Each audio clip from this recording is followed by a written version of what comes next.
Good afternoon, everyone. Just like to do some brief introductions. I'm Stan Komorik. I'll be chairing the meeting this afternoon. Would also like to introduce some of my fellow panel members. Natalia Popovic on my extreme left, or on my far left, I should say. Laura Alderson also on my left.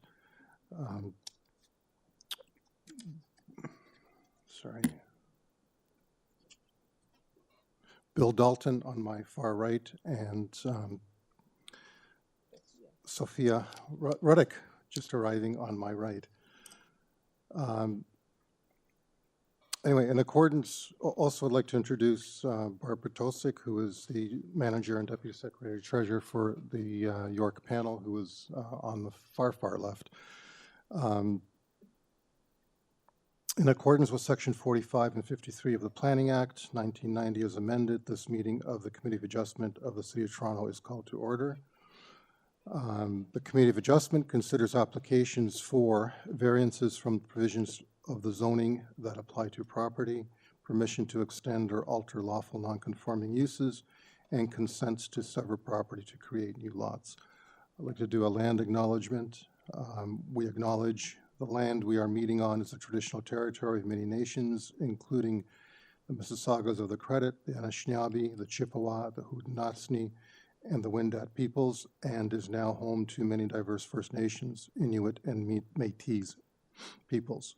We also acknowledge that Toronto is covered by Treaty 13 with the Mississaugas of the Credit. With regards to the procedure this afternoon, the Committee of Adjustment hearings are now conducted in a hybrid and in-person virtual format. Some applicants and participants will make their submission in person, and others will participate virtually by electronic means through WebEx, an online digital platform. The meetings are also streamed on the Toronto City Planning YouTube channel, and anyone wishing to view the hearing may watch on YouTube. Those who want to participate virtually and have registered in advance will be connecting with their computer, tablet, smartphone, or telephone, and have the option to participate via video or audio only. All virtual participants will automatically be muted on entry. When your item is called, you will be unmuted by the moderator, one person at a time. Those participating by video appearance will be temporarily upgraded to panelist when your item is being held.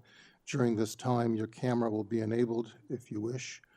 You will only be visible during 5 minutes allotted speaking time. At all other times, your video will be disabled and you will be reinstated as an attendee.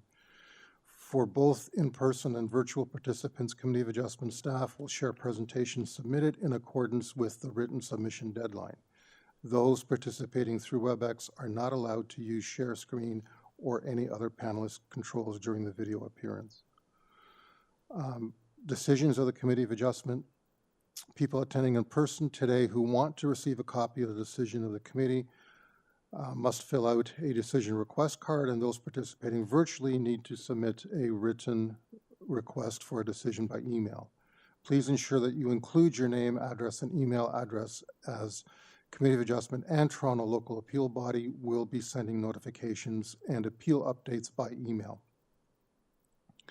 If you do not agree with the decision of the committee, you may be able to appeal the decision to the Toronto Local Appeal Body, or in some limited circumstances to the Ontario Land Tribunal. However, the provincial government amended the Planning Act and generally removed rights of third parties to appeal Committee of Adjustment decisions.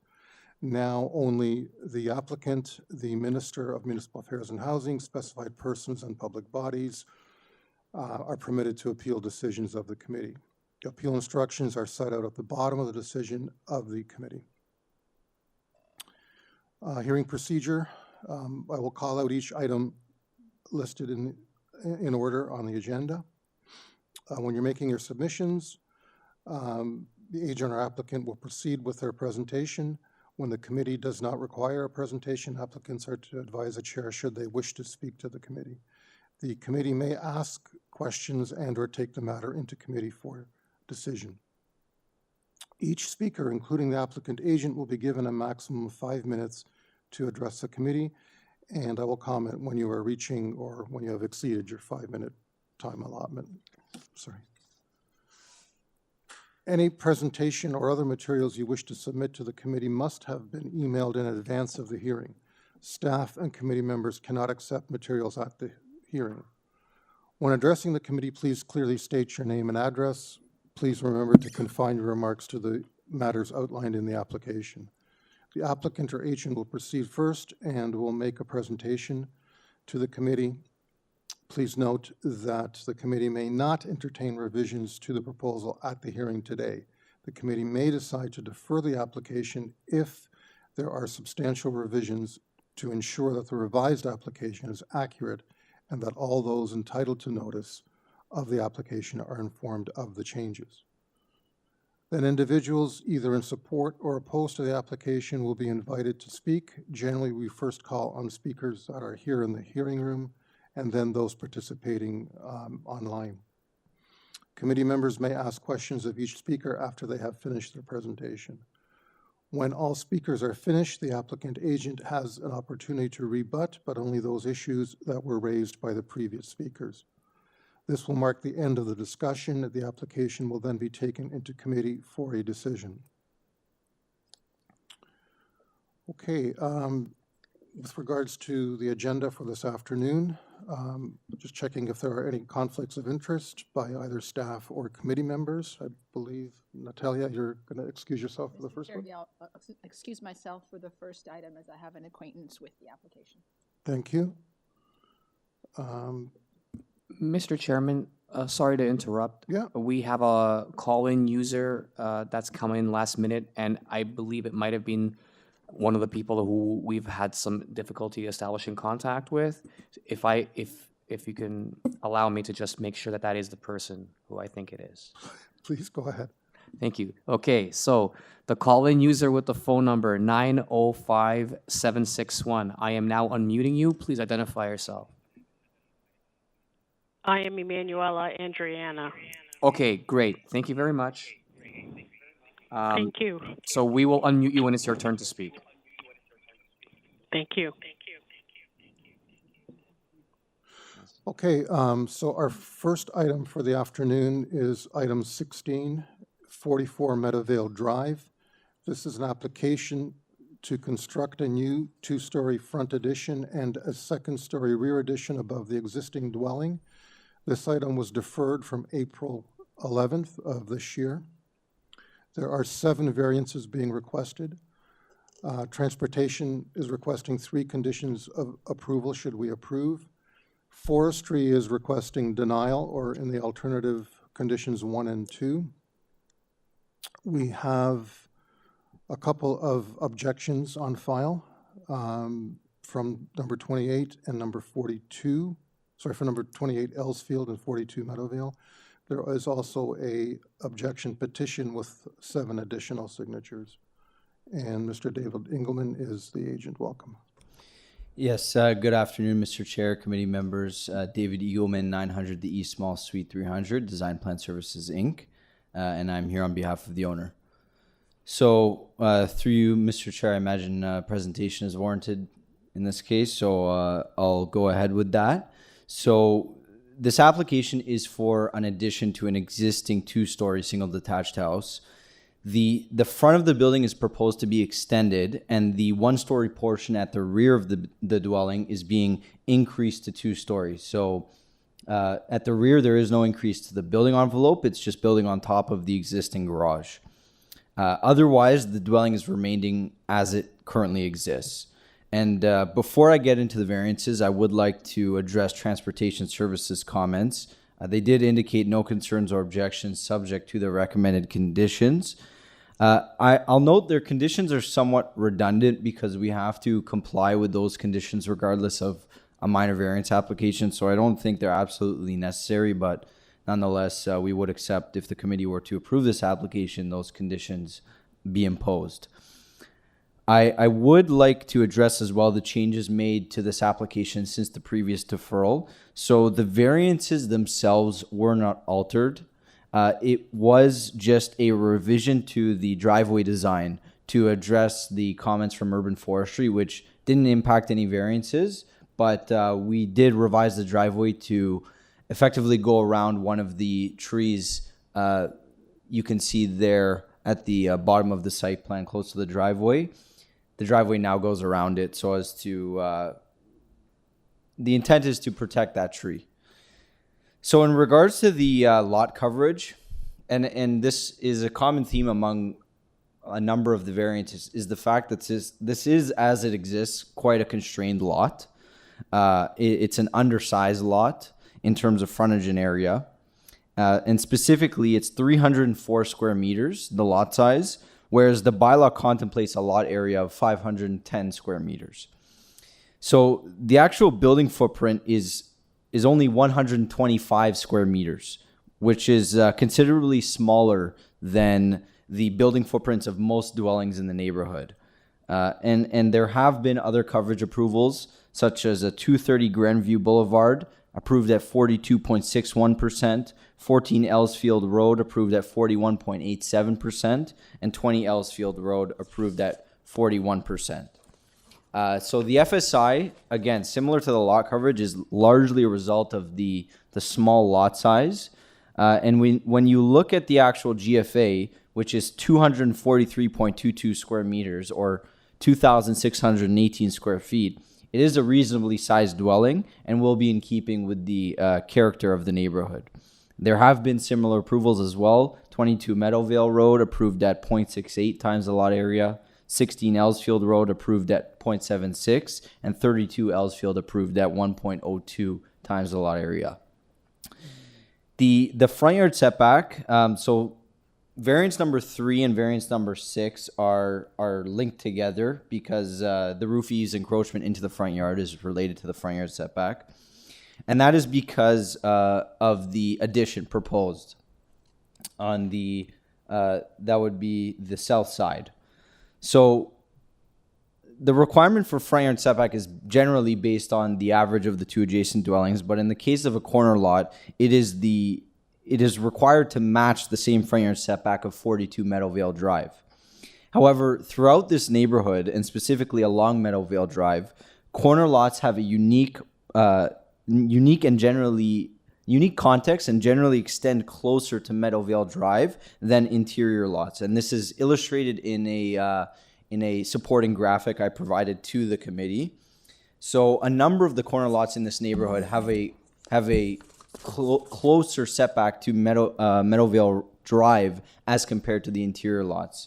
And functionally, in the case of the subject property, the front yard setback is really a side yard, whereas in the case of interior lots, the front yard setback is the front yard setback. The side yard setback, variance number 4, that is a currently existing condition.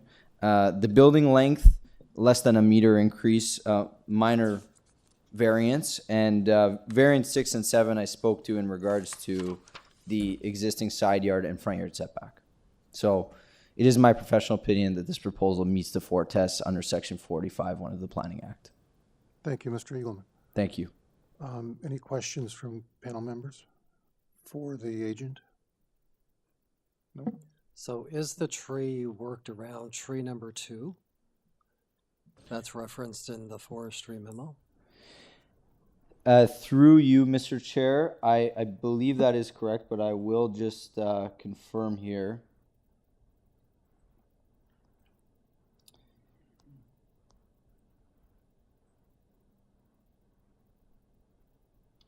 It is one of the trees that urban forestry reference. I'm just confirming. I believe it's the one closer to the corner, if you look at the site plan. Yes, through you, Mr. Chair, it's the ginkgo tree that is in the front yard.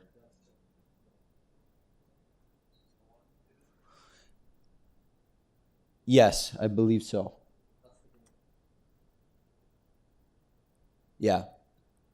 Okay, Thank you. Thank you. thank you. Okay, so we have a number of other speakers. We have Dawn. Is she in the room? Come on up.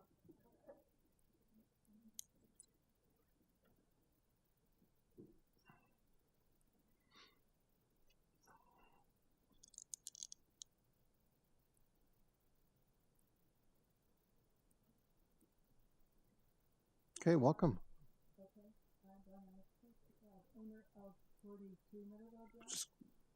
Oh, sorry. Just keep it on. Okay. All right. I did submit an email with some questions regarding the size of the variances being requested, because I'm not sure if there's an actual number associated with minor variances, but some of them, and although I admit they have reduced them slightly, are still quite substantial, which is an issue for me because of the close proximity of the two dwellings. Okay, which in particular are you most concerned about? The extension at the south end for the garage, to relocate the garage, which will effectively put a brick wall across half of my front garden because of the change in the setback. And the other issue I have is that with the landscaping, the size of the newer building will not, I don't think it will have as much green space. And I'm wondering about drainage, because my neighbors to the south of me have a lot of hardscaping. So I'm already being slightly lower, finding that I get a lot of the runoff into So my... you're concerned with the first variance with regards to coverage then? Yes, Okay. yes. Section number 1, section 10, 20, 30, 40. Yep. And I'm also,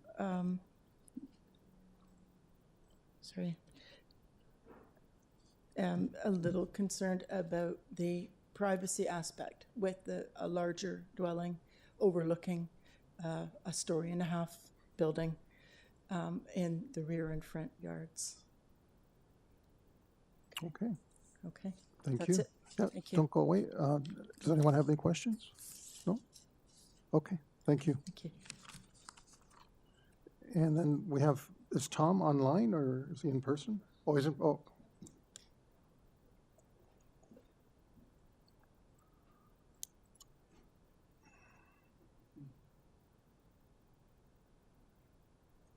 Okay, good afternoon. Good afternoon. Thank you for having me. Do you have my submission?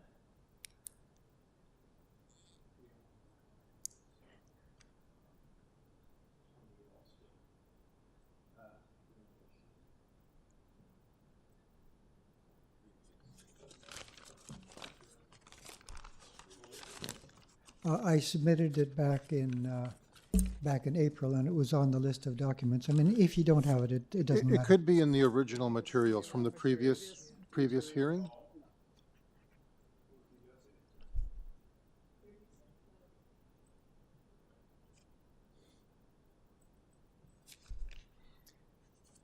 Yeah, so if you could scroll up just for the picture.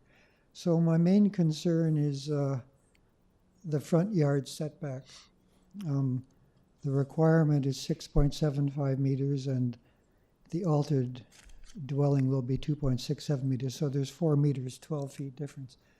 And you can see on this drawing is a sketch of where the new garage will be, which means that the house does not align with other houses. It doesn't keep the streetscape. So that corner house will end up not aligning with either Meadowvale Drive or Ellsfield Drive. It projects out on Ellsfield farther than the adjacent house, and it projects out on Meadowvale farther than any house. And the houses that the previous person talked about as having comparable setbacks, they all align at least on one side with adjacent houses, like the one at 32 Ellsfield, which he mentioned. It aligns on its front with the other houses very close. The one at 34 aligns with its house adjacent to at 36, and the one on 236 Grenview aligns on its east side with the houses on Grenview Boulevard. So that's my main concern. This house will appear quite big, be out of proportion, because it doesn't align on either side.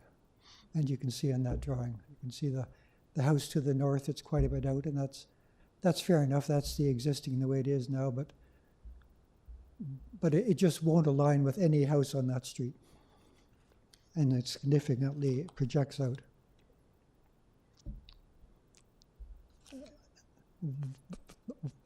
Yeah, and that's all I have to say. Any questions? Okay, yep.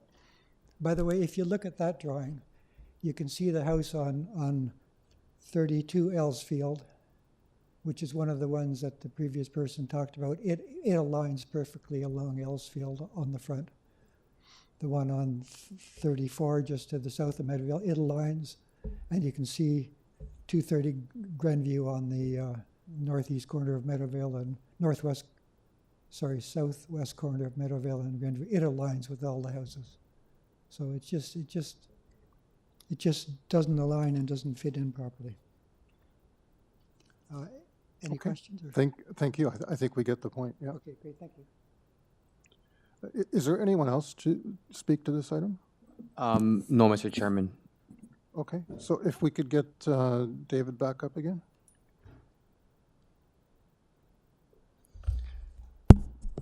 Yes, through you, Mr. Chair, I appreciate the comments from the neighbors. I'll note that we did make revisions to the proposal in our consultations with planning staff, and they have no concerns or objections with this application.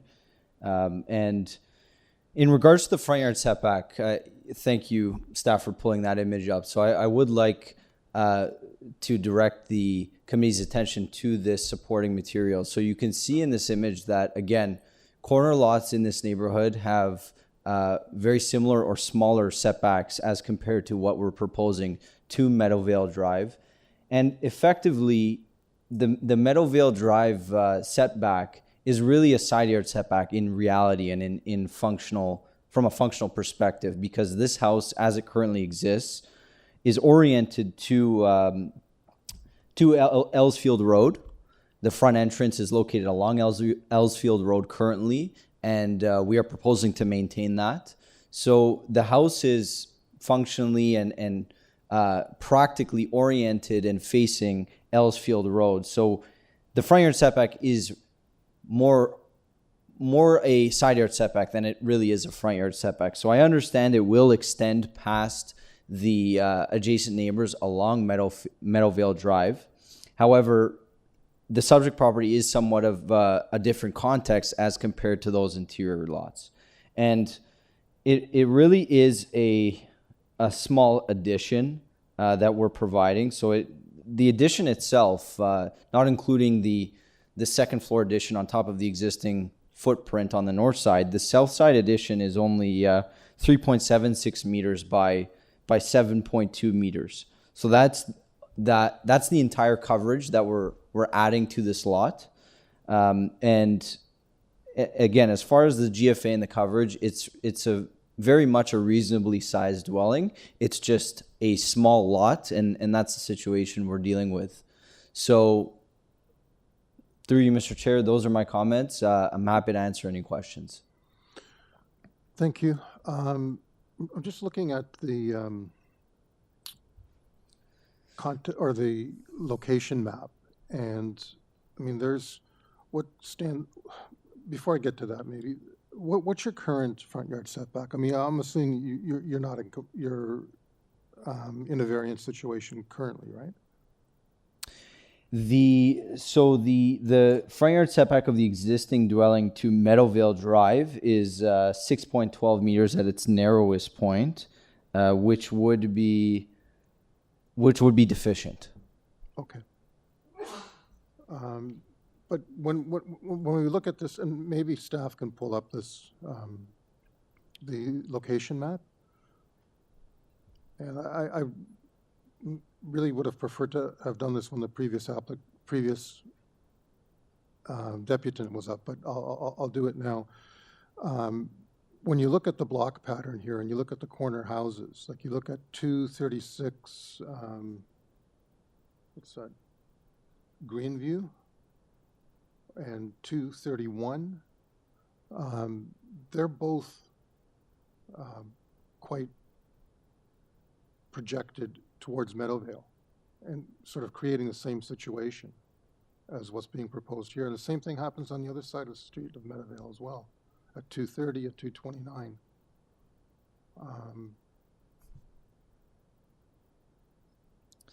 Mr. Engelman, do you have stats on any of those houses, how that compares to what you're proposing, or? Yes, through you, Mr. Chair, I believe those stats are provided on the supporting Okay, image I provided, pointing out some of those dwellings. okay. So, Within the call-out boxes, there are dimensions provided for setbacks to Meadowvale Drive. And a number of them are... and are those aren't necessarily new builds, those houses have been around for a while? I don't know the specific... I'd have to double check in regards to each specific house, but most of the houses in this area are relatively older dwellings. Okay. Just trying to get a sense of it from Google, but can't really. So, through you, Mr. Chair, so, for example, 230 Grandview Boulevard South, that setback 0.7 meters to Meadowvale Drive. Yeah. 34 Ellsfield Road, setback 0.93 meters. 32 Ellsfield Road, setback 1.2 meters. So we're actually providing quite a large setback to Meadowvale Drive as compared to some of those other corner lots. Okay. But, I mean, it's a new concept for the immediate neighbor, so I understand the concern. I do as well. Okay, thank you. Any other questions? No? Okay, thank you, Mr. Eagleman. Thank you. Anyone have any questions for anybody else? No? Okay. We'll take it into committee then. Any discussion? Anyone ready for a motion?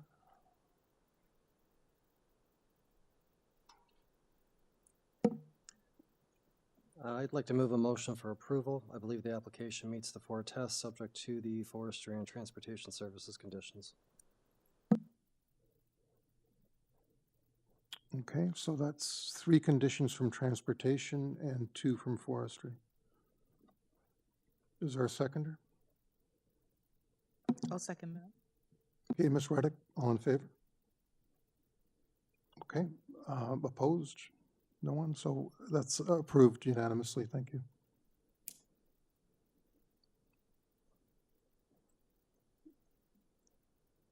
And I see Barb's gone to get Ms. Popovic.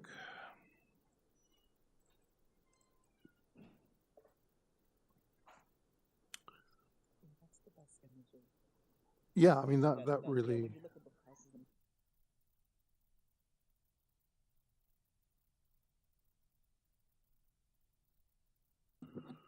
Okay, so our next item is number 17, 38 Edenbridge Drive.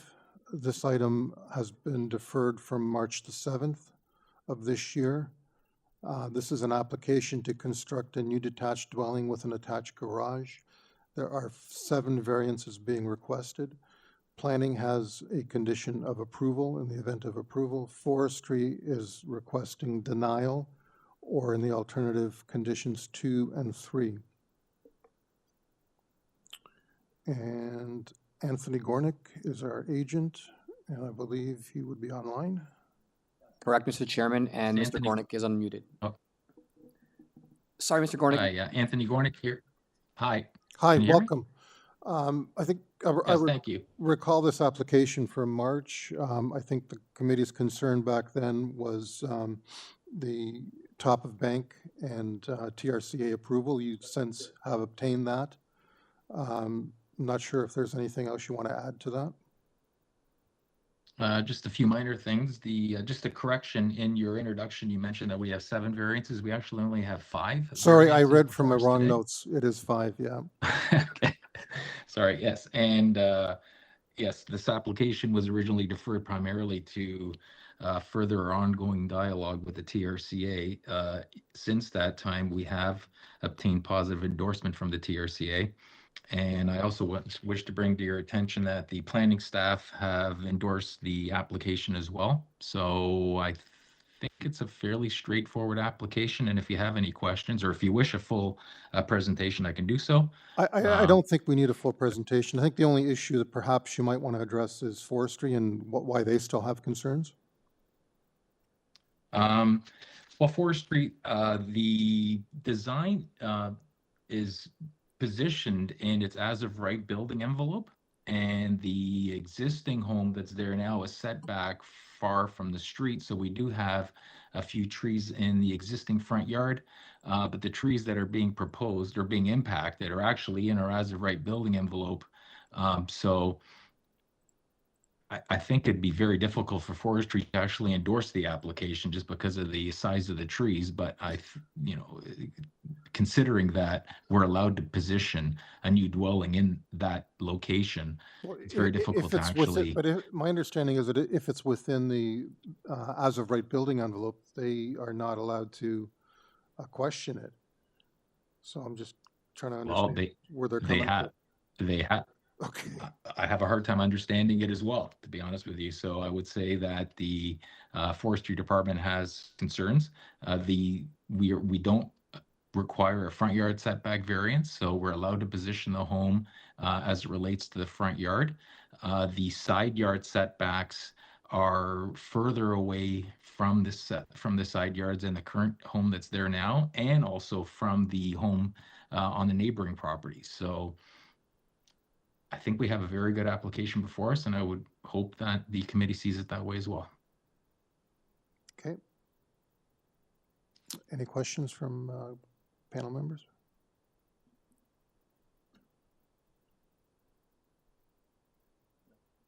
Okay.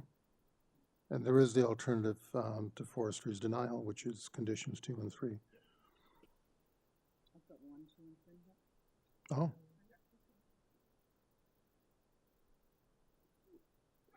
Is there a ravine comment on this?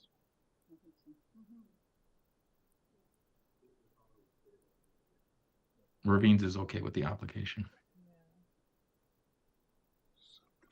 Yeah, ravine has no conditions. So it's just 2 and 3 then. There's no city tree involved.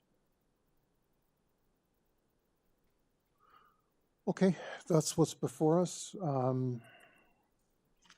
And the planning conditions, sorry, I'm just. I have a question. So are all the trees that were as I'm concerned, I realize that they're private, are they all going to be removed? Is that the plan? I'm sorry, can you repeat that? Are all the trees that have been concerned, I realize that they're private trees. Does the plan require the removal of all the trees that were identified as concern in the forestry memo? Well, we have a substantial arborist report that was prepared. It was submitted to forestry. They have started the initial review, but they're waiting for a decision from the committee to further that kind of review. So I would say we do have a series of removals. Subject to the removals, we are going to have to replace, we have plenty of property at the back to do a replacement for any removals and injuries. So the rear of the property is very, very large and easily to accommodate any request that forestry is going to require of us.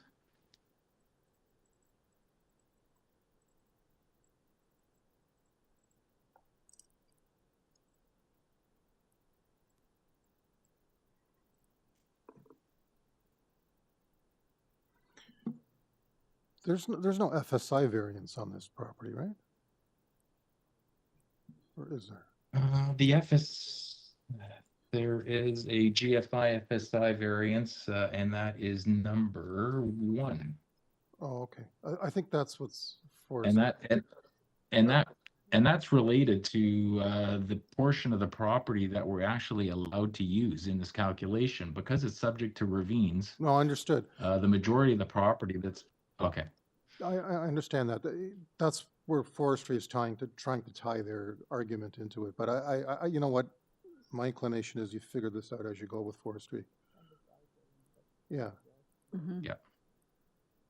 Because they're basically saying that it's because you're going from 0.35 to 0.4 that trees will be affected that would otherwise not be affected if you stuck with 0.35. And the driveway width. Okay.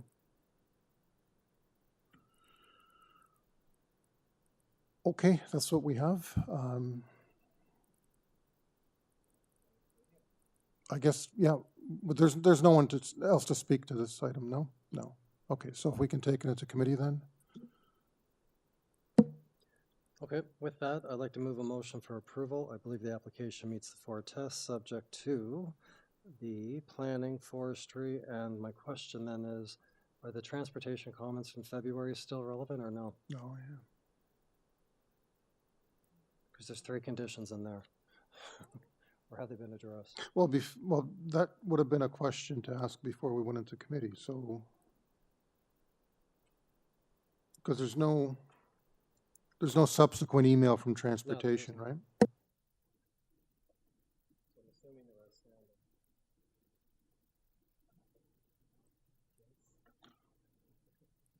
Yeah, I'm just trying to. I think they can be up, they're just asking for drawings to illustrate dimensions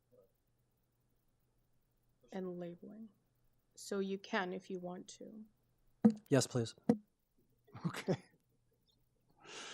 Okay, so the motion is to approve subject to forestry condition 2, 3, the planning condition, and the transportation conditions.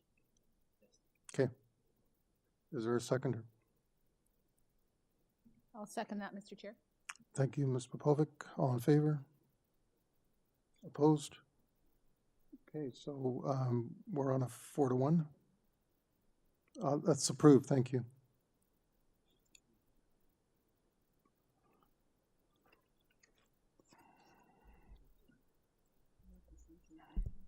Yeah.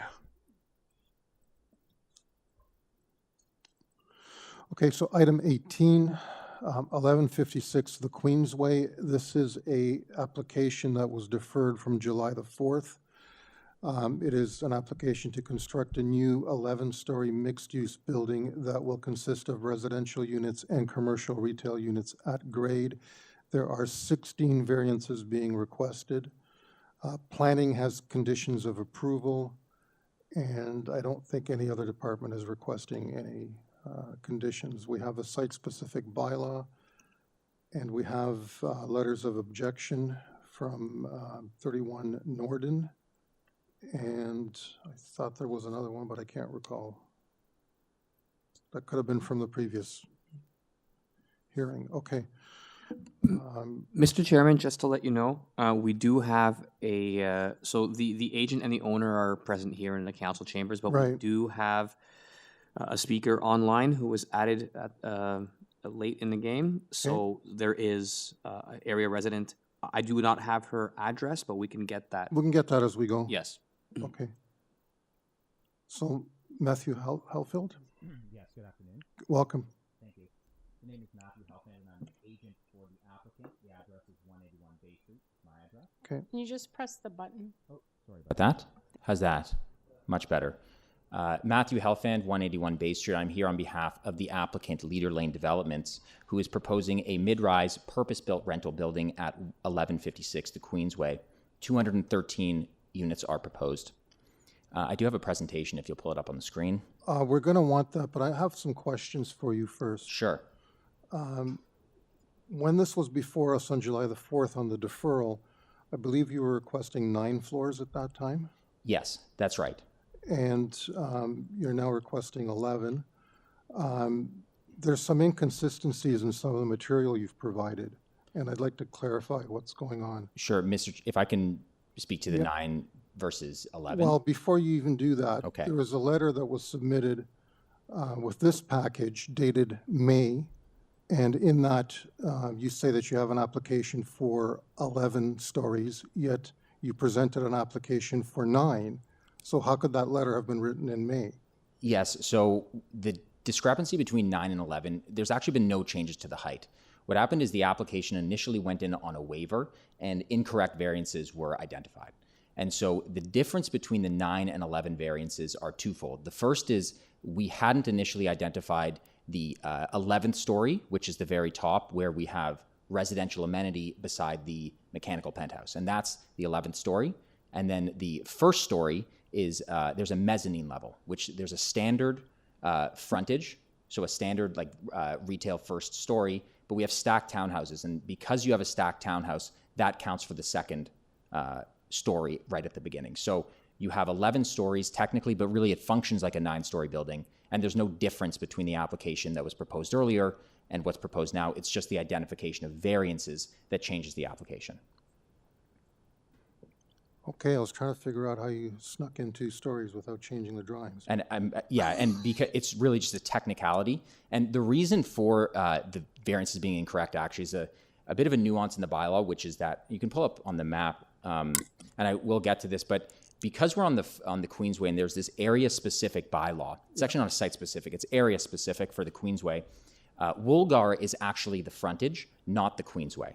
And so the initial variance application assumed the Queensway was the frontage. Under the bylaw, it's not. And so when you have Woolgar as the frontage, all the variances kind of fall from that. And so that is where why there's a big discrepancy between the waiver and the zoning notice. But in fact, what you have in front of you is the same plans that we had initially and which were reviewed by staff through site plan and which have been recommended for approval here before the committee. Okay, I have further questions, but maybe I'll let you do your presentation first. Sure. Thank you very much. So the site is located at 1156 the Queensway. It's on the north side. You can go to the next slide if you wouldn't mind. It's located between Islington and Kipling and immediately between Norden and Woolgar.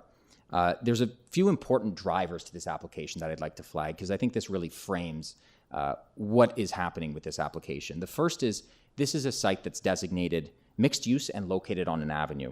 So this is an area where this type of intensification is contemplated and encouraged. And even more, the city has recently began its avenues policy review, which will result in increase in height and density permissions on avenues. So really, this proposal is just ahead of the curve. There's also an existing built form context of mid-rise buildings, including that building you see with 10 over towards Islington. That's an existing mid-rise building, very similar height to what's proposed here. That was approved in 2005.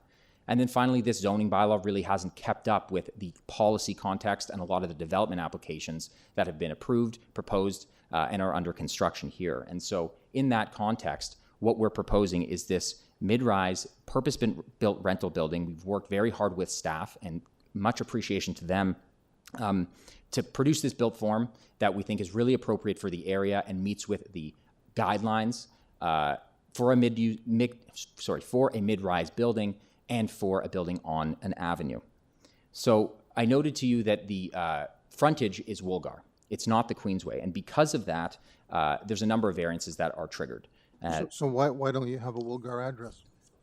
I think that's a question for municipal addresses. I don't know. I don't know. We're a Queensway property, and that's how it's been functioning as the dealership, and that's how it's going to continue to function. That's the intention of the avenue, is to make a building on the Queensway. That is the primary street, and Woolgar the side, and Norden are the side streets. So there's 16 variances that are required. Generally, we're looking at setback variances, height, and transportation-related variances. In terms of the setbacks, if you wouldn't mind going to the next slide, what the bylaw requires is 1 meter on all sides and then a step back above the 6th story. That's what the bylaw requires. And in this case, we are proposing a building that frames the street, which we think is in line with the avenue's guidelines. And at the rear to the neighborhoods, we have a total of actually 15 meters separating from the tallest portion of the building. And from the lowest portion of the building, we have 7.5 meters, plus the landscape buffer, which staff have accepted. This is in keeping with the modern building requirements. In terms of height, you can go to the next slide, please. The zoning bylaw permits 21 meters and 6 stories. What we are proposing is 32.7 plus a mechanical penthouse and an 11-story building, which I explained to you, we think really functions like 9 stories. You'll see at the bottom right corner, that's the mezzanine. So you see that stacked townhouse? That is where we get the 2 stories, even though it's really crushed into one. And at the top of the building, you'll see where there's the residential amenity. That is where we get that extra story. So that's how you're able to, in your words, I think, Mr. Chair, squeeze 2 extra stories in. It's just because of the way the building is designed. It's not actually an 11-story building. And the height is very similar to that building I pointed out with 10 stories in terms of overall height, that's a building on the north side of Queensway at 35.5 meters. And it's got 10 stories. But if you look at the bylaw for that site, it actually also permits a mezzanine. So really, that one is also an 11-story building, just like Sorry, this what one. is the address of that? 1050 the Queensway. Okay, I'll let you finish. Thank you very much. And then turning to the transportation-related variances, there's variances dealing with parking and access. You can go down one more if you wouldn't mind. So we're seeking a reduction in parking to a total supply of 92 spaces. And the city of Toronto, City Council, has recently approved a citywide bylaw which replaces all minimum bylaw parking requirements with maximums. And that's what we are trying to integrate into here. And so the reduction to 92 spaces is, we think, it's market-driven. It's supported by a transportation report. No comments were raised by transportation staff. And again, city planning staff do support this with their 2 conditions, which we have no issue with. The access will be taken from the rear, so off of Woolgar and off of Norden, instead of the Queensway, which is actually quite similar to how the dealership currently functions. But overall, I see I'm nearing the end of my time. Happy to answer any questions, but we think that this is an intensification proposal that really meets the modern guidelines for buildings of a mid-rise built form. Located on an avenue, it's a design that is in keeping with the neighborhood context that's evolving, and it delivers 213 purpose-built rental units, which are seriously lacking. And all of these development applications that you see to the south, very few of those are purpose-built rental. And that's what my client is providing today, and staff are in support of that. So happy to answer your questions, Mr. Chair. Yeah, I've got my questions pertain to the height of other buildings in the immediate context. So one of them, I believe, is 1030 the Queensway, and the other one is 1064 the Queensway. Yes. Do you know the height of those buildings? So unfortunately, I don't have those right. But we have on the south, it's 12 stories, and that is one that's approved and under construction. Yeah, you know, the south actually, quite frankly, doesn't concern me. I don't think the south is a comparable situation to yours. All of the buildings to the south do not have single-family residential dwellings to the south of them. Mm-hmm. It's all either commercial or the Gardiner Expressway. Your situation, and this is why I'm trying to find comparables on the north side, buffers a residential area. And the 2 buildings that I referred to are further buffered by a public laneway with public parking, neither of which you have in your situation. You're directly against single-family 1- and 2-story housing. And so my concern is the impact on that housing area and the precedent that we're setting for that avenue. And avenues in the original official plan restricted to 6 stories mid-block and 8 stories on the edges when they were at other major intersections, which you are not. You are smack dab in the middle. Yeah. Well, Mr. Chair, I think that the perfect comparable is 1050. It is a very similar height to what we're proposing. The setback from the neighborhoods to the north is very similar. And in fact, if you look at 1050, you have and if you zoom in there over to the 10s, this is all rear yards. And we're facing actually side yards. And it's, in terms of the buffer, I think it's worth flagging. There's a 7.5 meter setback, which is completely in keeping with the new City of Toronto mid-rise guidelines transition. That is exactly what the guidelines call for. And then above the 3rd story, it sets back another 10 meters. And so it's separated by a laneway and then a landscape buffer. Sorry, you have a laneway? We have a private laneway. That's what we're proposing, is a private laneway where I showed you the access. So there will be a private lane? There will be a private laneway. That's correct. But there's no parking on that laneway? There's no parking, no. No, because in the other situation, I guess I believe it's the same building. You're referring to it as 1050. I think I had it listed as 1030, but it's the same building. That public lane has public parking in it as well, which mitigates the shortage of visitor parking spaces. There is some parking. It's also completely jammed up. I visited it the other day. I was there yesterday evening, and it was virtually all empty. Different So times. it depends. I mean, it depends. And I think the point is, the cars, they do come and go. And in terms of the setback from neighborhoods to the north, that's about the built form. And we're providing what the city has asked for in terms of the buffer from a residential neighborhood. And we think the impact is actually very, very similar. And we think it's an acceptable impact that's keeping with the policies for mixed-use development. And so, and just one point you made, Mr. Chair, about precedent. I don't think this is precedent setting. I think this is implementing the city policies. And if anything, the precedent was set with 1050 many years ago. Yeah, sorry, I was trying to count up the number of stories on 1050, and I thought it was 9. I reviewed the site-specific bylaw just yesterday. It's 10 stories 10, okay. with the mezzanine as well. So if that was applied today, if I was here before you today with that proposal, it would probably be 11. I'd probably be having the same conversation. Because of the way, yeah. Because of the mezzanine. Okay. So what's the height of 1050 in terms of meters? 35.5. And yours? 32.7 plus the mechanical penthouse. Okay, are you including mechanical penthouse in the 35 for 1050? It would be. I don't know the exact details, but that's the absolute cap there. So Okay, so you're not necessarily below 35? no, we're not below, but it's very similar. We're about 2 meters So above. what's your total height with the mechanical? 37.5. Okay, so you're a couple of meters higher. That's right. Okay. Sorry, 37.7. 37.7. So more than a couple. A couple and change. Okay, no, because you're trying to tell me that, So I'm you're trying to lower and you're not. No, I if I said lower, I was misspeaking. I would never intend to say it's lower. It's very similar. Okay. Okay. When was 1050 built?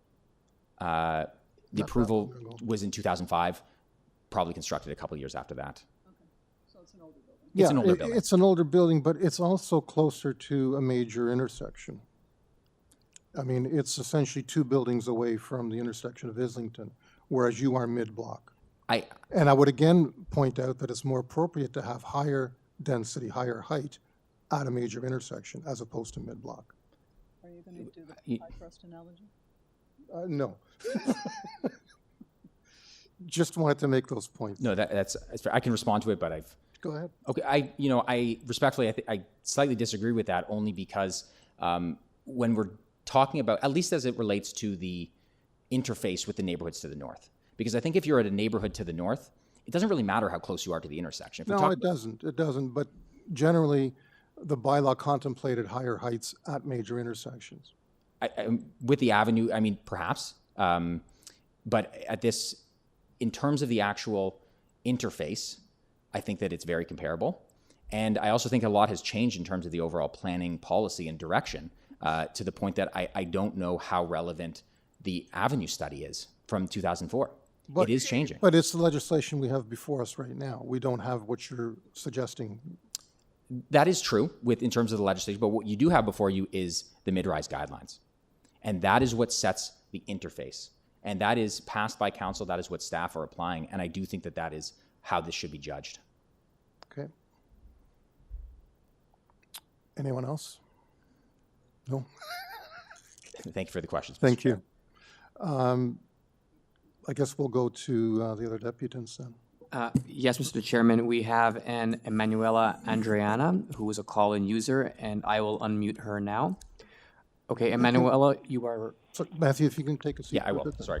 Emanuela, you are unmuted and you can speak. Please start with providing your physical address, please. Okay, so again, I am Emanuela Andriana, and we are 12 Woolgar Avenue, which is right next door to where you're building the complex, whatever you want to call it. I just wanted, before I begin, correct the gentleman. There, in the Mercedes that was there for a long time, they did have an entrance from the Queensway. The back of the building was only used for the cars to go back and forth for the repairs. So I want to make that clarified. The entrance was from the Queensway. The other thing I'd like to say is that this is a totally different, in my opinion, a building than he compares to 1050, the Queensway, because that building there has a lot of room in the back. You're not right next door to a residential home. That being said, let me go down the variance of my parents, myself, our concerns. Going to number 7, pardon me, from 6 stories or 9 to 11, that is a huge, tall building going right back to my parents' home, their backyard, affecting the sunlight, affecting their garden. We're going to lose all of that, lose our privacy on that issue there. Go back to the 6 or 9. It's not acceptable, but it's better than the 11.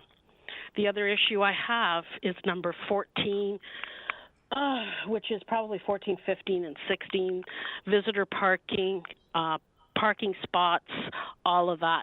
My main question in that to raise to the committee is, has the soil been tested?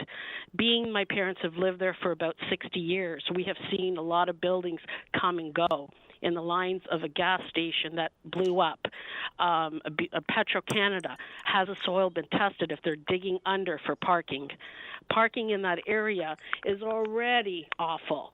And if you bring in more of the rental people and visitors, we have a hard time getting in and out of our driveway, and we don't want to be, it's just, parking is horrendous there. So that's a major problem. And the other question that my father has and has a major concern is balconies. Are there going to be balconies in the building? His concern is safety in the lines of, you can put as many rules as you like in place, but people will throw things off the balcony. They'll throw items as they did in City of Toronto with the chair off the balcony. I don't want my parents getting hurt. Cigarette butts, windstorms, people keep stuff on their balcony. It's going to go places, and it's going to go into my parents' yard. We've been there for so long. We've accepted whatever's come in there, but now this is being built inches practically away from my parents' backyard. Our whole back, we see it. The other homes are not there on the other building. The variants and all the other stuff, we have major problems, but these are our major concerns. I thank you for your time, and thank you. Thank you. Any questions from anyone? No? Okay. Do we have anyone else? We don't have anybody else, Mr. Chair. Okay. If I can get Matthew back then.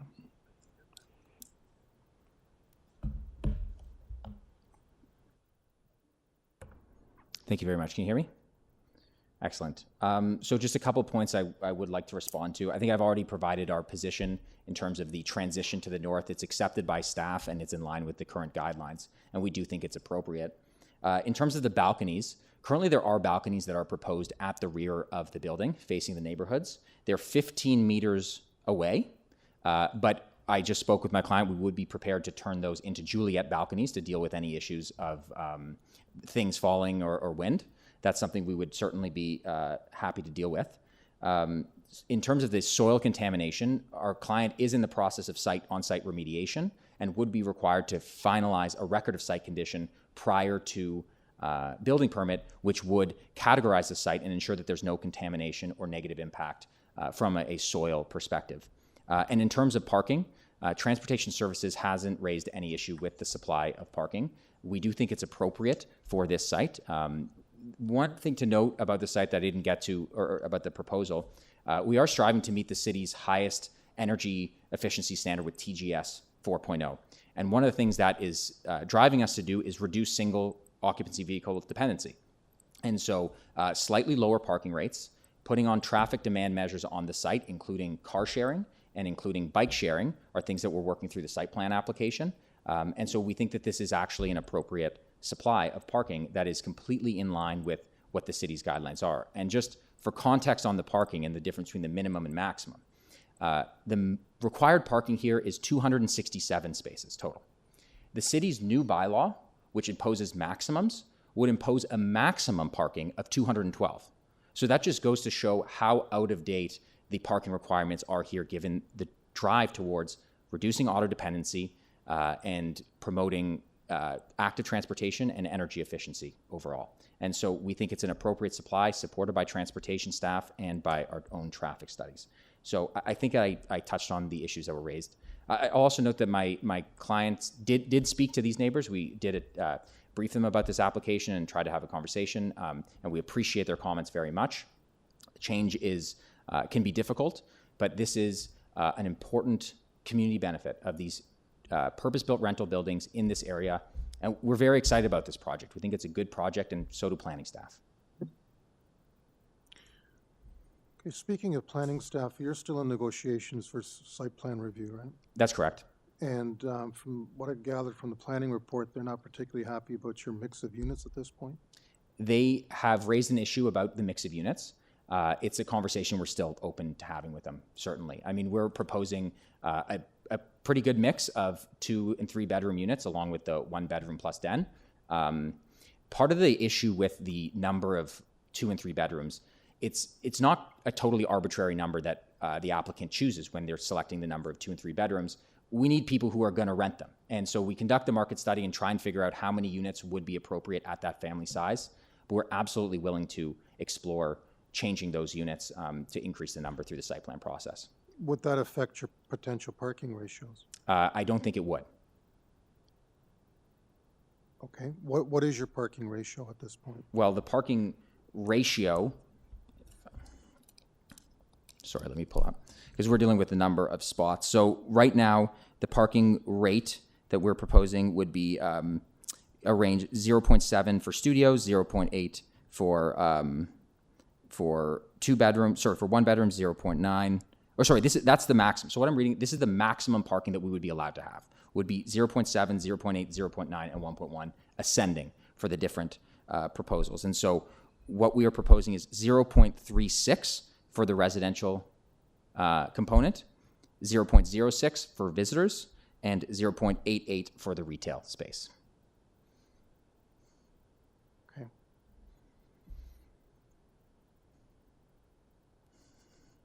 So your average rate, oh, that's okay. Well, I can figure that out. Thanks. Any other questions? No?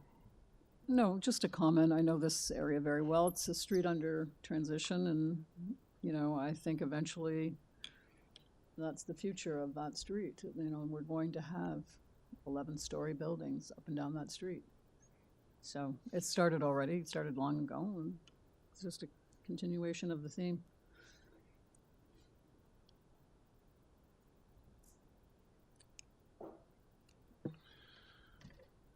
Okay. We'll take it into committee then. Thank you. I just want to kick off by saying that we're still dealing with the current regulations, and the current regulations envision 6 stories here, and from 6 to 11 is not minor. We do have precedent. I believe the original view of the avenues was for it to be pedestrian and human scale friendly. I'm not sure 11 stories is, but anyway, that's just my comment. But 11 stories or less is defined as mid-rise. Fair enough, so change the bylaws. Because otherwise we're looking at, you know, what we're dealing with is not. They'll be changed eventually. That's the thing. Just a matter of time.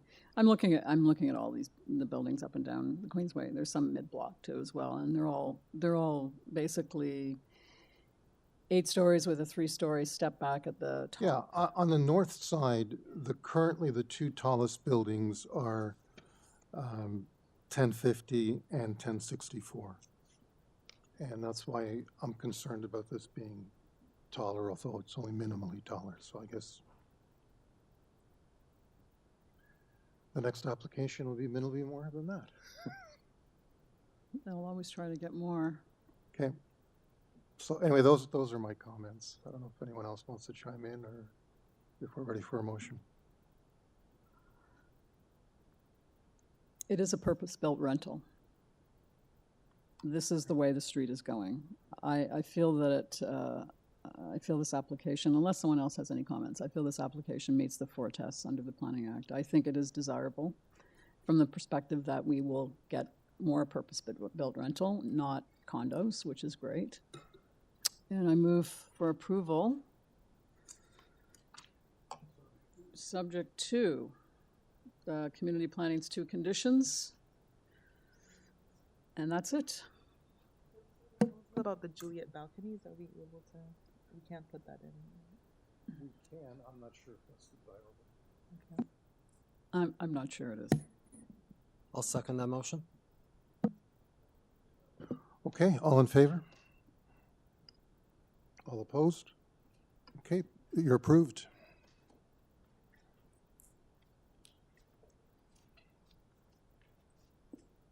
Sorry, so that was Laura and Bill.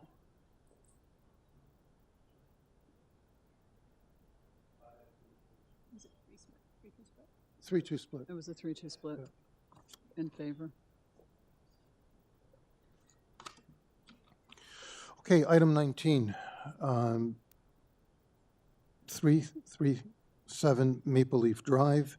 This is an item deferred from August 1st of this year. It is an application to construct a new detached dwelling with an attached garage. There are 9 variances being requested. TRCA has advisory comments, and planning has now chimed in as they are okay with the new revisions. And speakers list. Danielle DeGiorgio, Yep. welcome. So, Mr. Chairman, just so you know, Mr. DeGiorgio is the agent. And then with regards to speakers, we have a representative on WebEx who is representing individuals who are actually present in the hearing room at 335 Maple Leaf Drive. Okay. But the residents will not be speaking. It'll be their representative on WebEx. Okay, and then we have Linda Leslie, is that another speaker? Well, that's what I mean. So Mark Kemmerer and or Oh, I see, I got it, okay. Mark Kemmerer will be speaking on behalf of 335. All right, good afternoon. Thank you, Mr. Chair. Daniel DeGiorgio, 88 Comey Road. So the site fronts onto the south side of Maple Leaf Drive, located in the Maple Leaf neighborhood, which is characterized by single-family homes. If someone could just pull up the photo of the site just from the Maple Leaf Drive, please. Or alternatively, the cover letters also shows what I'm looking for. No problem, I'll continue in the interim. So the property is currently underutilized, having only been previously developed with a garage. The application before you today seeks 9 variances to construct a new detached dwelling with an attached garage. All of the requested variances before you have been discussed with City Planning and Toronto Building. There are no objections to the revised proposal. More specifically, the revisions address the concerns raised by community planning on the building length and depth. We've brought those down to address those concerns. The proposal is contextually appropriate for the area, as demonstrated through the list of similar applications before you. We feel that it does satisfy the 4 tests under the Planning Act. The variances comply with the general intent of the zoning bylaw and the official plan, and the proposal will result in an appropriate development for the site while being minor in nature. That's all I have for you today. If there are any questions I could ask in advance of the other deputants being asked to speak, I can do so, or alternatively, I can wait till the end. Does anyone have any questions? I'm familiar with this from last time, so I don't have any questions. No problem. Thank you. Yes, I remember the garage. Yes. Okay, so let's go to the other deputants then. So in this case, it's going to be Jess Nielsen who is speaking for Mark Kemmerer because Mark Kemmerer has a scheduling conflict, but nevertheless, they are representing 335 Maple Leaf. So Jess Nielsen, you are now unmuted and proceed. Thank you. Good afternoon. Mr. Chair, committee members of the public and staff. My name is Jess Nielsen, and I'm speaking on behalf of Mark Kemmerer, as we spoke about just now. We're representing the landowners of 335 Maple Leaf Drive, Linda and Irene Leslie, who oppose the subject application. This committee has heard and agreed with their previous submissions regarding drainage issues affecting their property, which would be exacerbated by the subject proposal and overdevelopment of this lot. This application is essentially the same proposal that was just rejected by the committee in February of 2024. This repetition constitutes an abusive process and should not be approved for the same reasons outlined in the February City Planning Staff Report, which set out the concerns with the proposed variances for building length and depth.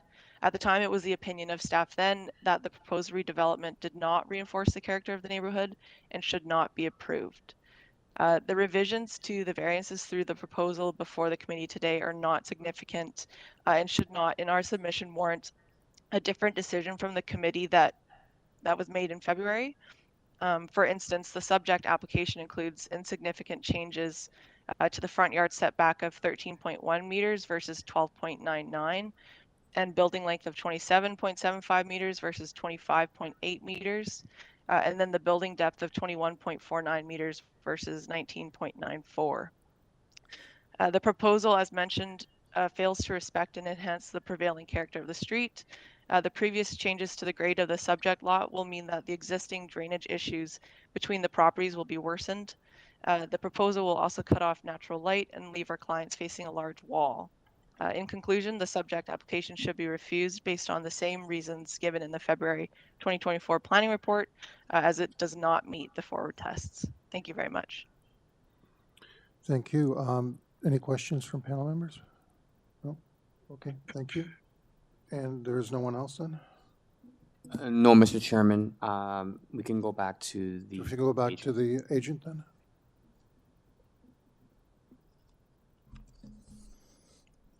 Thank you. Through the chair. So first off, I would like to respectfully disagree that the proposal is not contextually appropriate for the area. In the cover letter I submitted, there's around 4 or 5 relevant decisions for both building length, depth, and side yard setback, but I know depth and length are a primary concern. If you look at 341 Maple Leaf Drive with a length of 46.6 meters and a depth of 49.2 meters, if you look at others, I really feel like the proposal is respectful of the adjacent 335 Maple Leaf Drive. And with respect to the drainage issues that were raised by the applicant's representative, any drainage issue, I'm not aware of any at this point in time, but in the event there was one which materialized during the construction of the home, that would be handled through the building department, and obviously we would have no problem abiding by whatever Toronto building deemed appropriate for that specific issue. Lastly, I think those were the major concerns, but I see a concern in the note here from McMillan with respect to light and privacy. We don't believe there's any impact on light and privacy, and there's no shadow study to support that there would be any impact on the neighbor. I'll make myself available to any questions. Thank you, Mr. Chair. Thank you. Any questions from panel members? No? Okay, I don't think I have any either, so thank you. Thank you. So taking it into committee.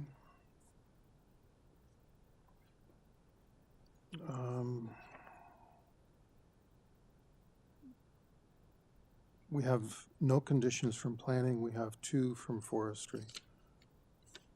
And this one has been kicked around for quite some time.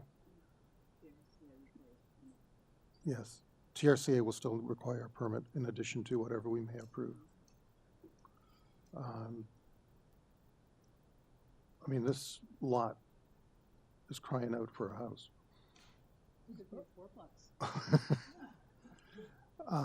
There is a substantial number of variances, but given the size of the lot, I don't find the variances to be out of line. But anyway, that's my comment.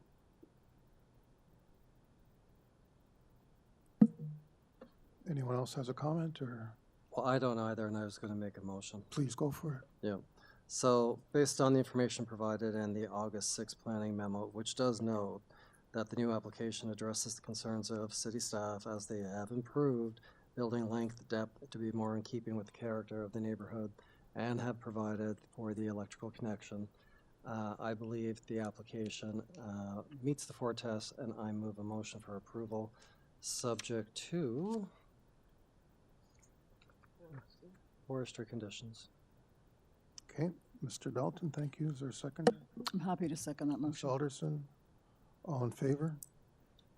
Okay, that's unanimous approval. Thank you. My favorite motion of the day? Next motion. Motion to adjourn at 3:19 p.m. Thank you. No seconder required.